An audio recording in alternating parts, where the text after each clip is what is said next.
Monarquía absoluta. Te explicamos qué es una monarquía absoluta, sus características y qué es el absolutismo. Además, las monarquías. ¿Qué es la monarquía absoluta? Una monarquía absoluta o monarquía absolutista es una forma de gobierno que destina la totalidad del poder político a las manos de un rey. En ella no existe separación alguna de poderes ni contrapesos a la voluntad del monarca, ya sea que existan o no instituciones políticas distintas al trono, como el Parlamento o los tribunales. En este sistema, la palabra del monarca es ley, y ninguna fuerza del Estado puede llevarle la contraria. Las monarquías de este tipo fueron comunes durante gran parte de la historia antigua, aunque de modos muy distintos según la cultura. Casi siempre solía pensarse que el poder del monarca era divino, o sea, que emanaba de un dios o que el propio rey era uno, de modo que su palabra era sagrada e incontrovertible. Sin embargo, la monarquía absolutista se vincula con las monarquías autoritarias de la Europa occidental de finales del medioevo e inicios de la Edad Moderna, consecuencia de la crisis del sistema feudal y del inicio del proceso de transformaciones que condujeron al capitalismo.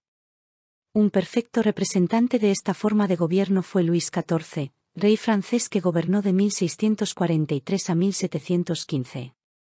Ejercía en persona los tres poderes políticos, ejecutivo, legislativo y judicial, y a quien se le atribuye la frase «El Estado soy yo». Asimismo, el último representante del absolutismo en Europa fue el zar Nicolás II de Rusia, quien gobernó desde 1894 hasta su abdicación frente a la Revolución de febrero de 1917. La mayoría de las monarquías absolutistas de Europa acabaron convirtiéndose en monarquías constitucionales, debido a presiones internas y externas, o cayendo bajo el peso de violentas revoluciones, para dar paso a gobiernos republicanos de distinta naturaleza. Características de la monarquía absolutista. En general, las monarquías absolutistas se caracterizan por: otorga a un monarca el control absoluto del Estado, de modo que en su persona misma se encarne la soberanía nacional.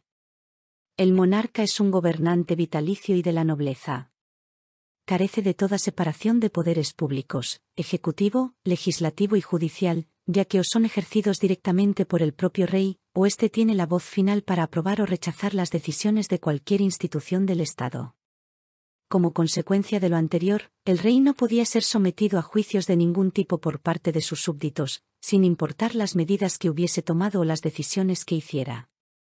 El ejercicio del poder del monarca se vincula de un modo u otro con la ley de Dios o con los mandatos divinos, y por lo tanto se considera que el rey gobierna como emisario de la voluntad divina.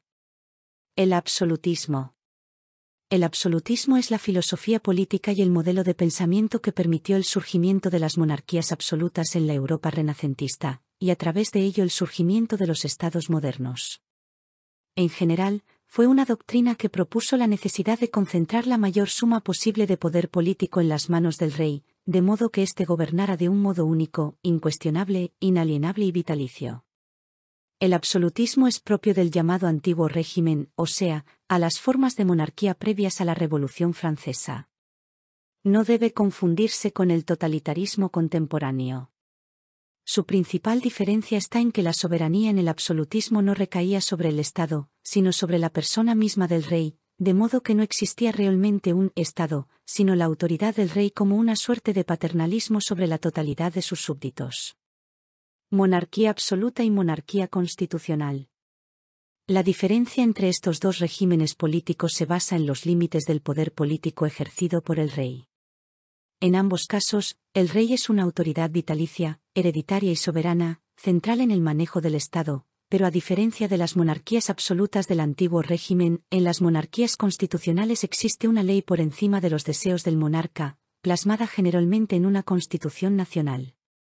Así, en el texto legal se establecen los poderes y los deberes del rey, se delimita su poder y su autoridad, obligándolo a convivir con otras formas del poder público en mayor o en menor medida. No se trata necesariamente de que el rey forme parte de un gobierno democrático, pero sí de que sus atribuciones estén delimitadas de antemano, permitiendo así la existencia de un Estado del cual forma parte.